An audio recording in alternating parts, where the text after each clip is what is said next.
E Tarcísio de Freitas mantém ótima relação, mesmo depois das críticas feitas pelo governador de São Paulo ao Alexandre de Moraes durante a manifestação na Avenida Paulista.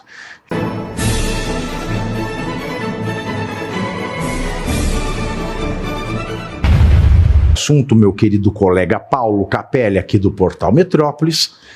Gilmar Mendes e Tarcísio de Freitas mantém ótima relação, mesmo depois das críticas feitas pelo governador de São Paulo ao Alexandre de Moraes durante a manifestação na Avenida Paulista.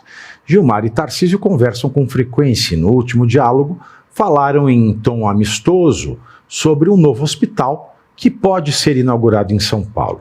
A relação de Tarcísio com Moraes, por outro lado, azedou. Desde que o governador acusou o magistrado de agir com tirania, não houve nenhuma comunicação entre ambos. Valendo lembrar que o relacionamento, a frequência entre Tarcísio e Gilmar e também Moraes era constante até esse momento. Moraes ficou magoado, Scaff? Olha, o princípio básico de quando você aceita e é nomeado ministro do Supremo é que você não pode mais ter rede social, que você não pode dar opinião política, que você tem que se reservar, porque todos estão sujeitos ao seu julgamento. Mas, infelizmente, o que está acontecendo no Brasil? A impressão que nos passa é que políticos devem tratar com políticos, né? Você tem a classe política no legislativo, a classe política no executivo. Quando você mistura isso e entra com o ativismo político no judiciário, os políticos do executivo e do legislativo acabam entendendo normal, né, conversarem com o judiciário, porque o judiciário está politizado. Então, essa é a maior prova que a culpa do que está acontecendo no Brasil, da chamada função típica, né? O executivo executa, o legislativo legisla e o judiciário julga, está uma bagunça. Porque está tudo misturado. Não tem condições de um ministro de uma Suprema Corte fazer campanha no Congresso para que determinada lei não seja aprovada. Ou que, eventualmente, dizer que determinado processo vai ser desengavetado porque determinado político pode voltar daquele jeito. Eu acho que essa separação dos poderes que está adoecendo o Brasil, porque não existe mais separação de poderes, está uma confusão de poderes. Não que um governador não possa conversar com o ministro do Supremo. Óbvio que pode conversar, não há dúvida, mas que isso não fosse com frequência. Nenhum governador poderia ter intimidade com um juiz que pode julgar uma causa que possa interessar ou não ao Estado XYZ. Porque o ministro do Supremo, ele tinha que ser uma pessoa reservada, respeitada, não precisava ser noticiário todos os dias, não existe nenhuma Suprema Corte no mundo inteiro que seja notícia de cotidiano. Então, infelizmente, aqui no Brasil, misturou e está essa bagunça e o país está adoecendo por causa disso.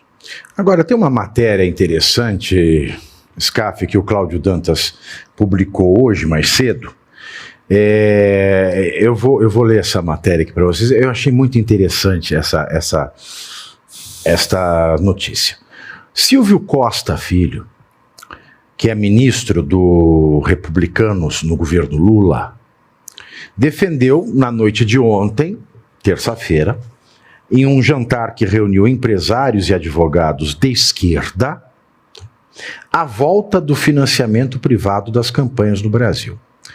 Segundo o Silvio Costa Filho, o debate precisa ser feito urgentemente, aspas para o Silvio Costa Filho, tá? Acho que a gente deveria retomar o financiamento privado no processo eleitoral do Brasil. Naturalmente, dentro de um limite, de maneira proba e transparente, porque eu acho que dessa forma o setor produtivo brasileiro pode contribuir ainda mais com o processo político e com o fortalecimento da democracia. Essa aqui é a fala do Silvio Costa Filho. O financiamento de empresas foi proibido pelo STF, não foi nem pelo Legislativo, foi proibido pelo STF.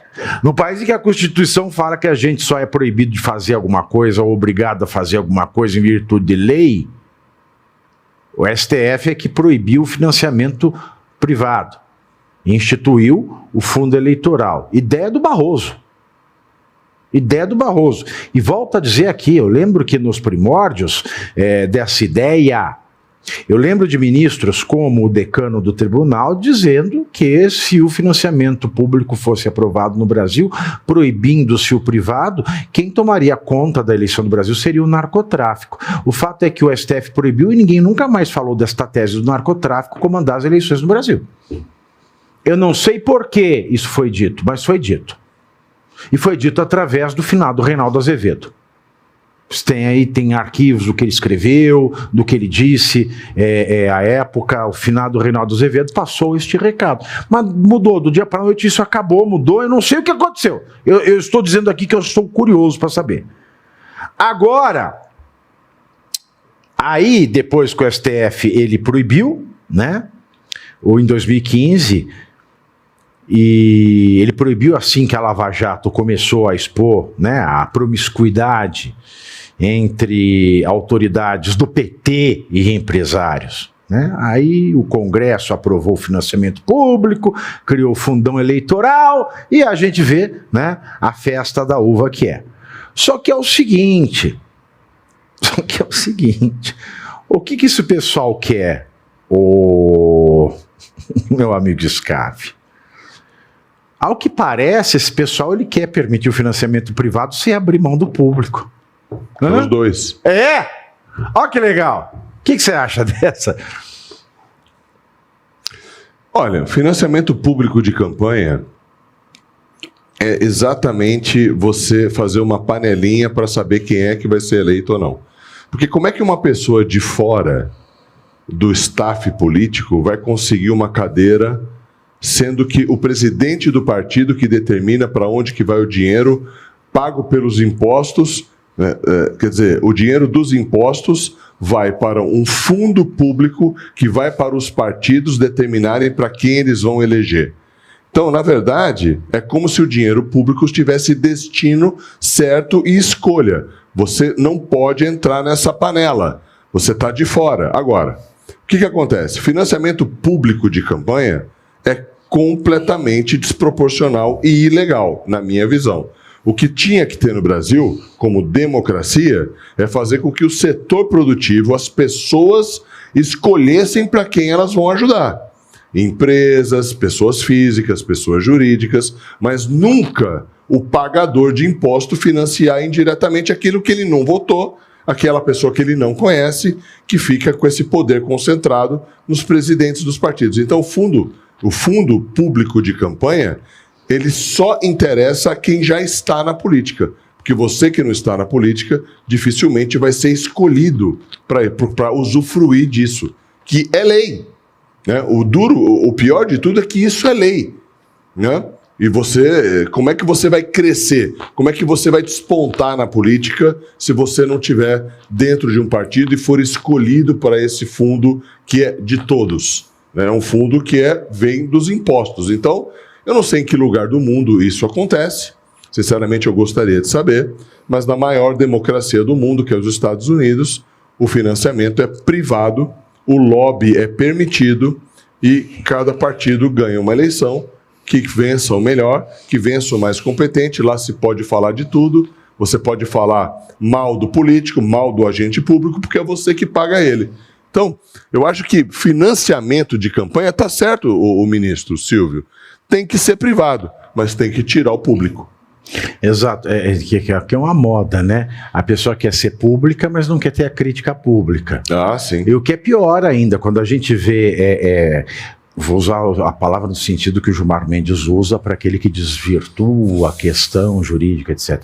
O pervertido do Flávio Dino, né, pervertido no sentido jurídico, ele ainda propõe que pessoas que falem mal de autoridades, ele propôs isso quando era ministro da Justiça do Lula, eles têm uma pena maior ainda, porque onde já se viu falar mal da autoridade, né, igual o Código Penal da Itália fascista, né, que previa penas severas para quem falasse mal do Duce, para quem falasse mal do Mussolini, Né? E é isso, né? A gente combate o fascismo no Brasil implantando políticas fascistas da Itália fascista aqui todo santo dia. Agora, olha que interessante, você que foi delegado, Scaff, olha que notícia supimpa. A Polícia Civil do Rio de Janeiro não, do Rio Grande do Sul, a Polícia Civil do Rio Grande do Sul prendeu ontem um homem que usava 2 tornozeleiras eletrônicas ao mesmo tempo em Porto Alegre, capital. A prisão aconteceu durante uma operação que mirava um grupo.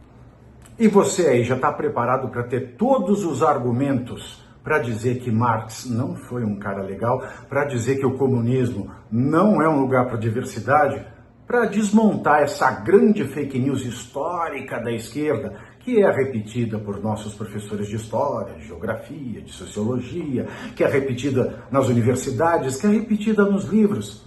Está preparado para dizer por que Marx não era um cara legal e por que todo marxista raiz também não é, e por que o comunismo é terrível?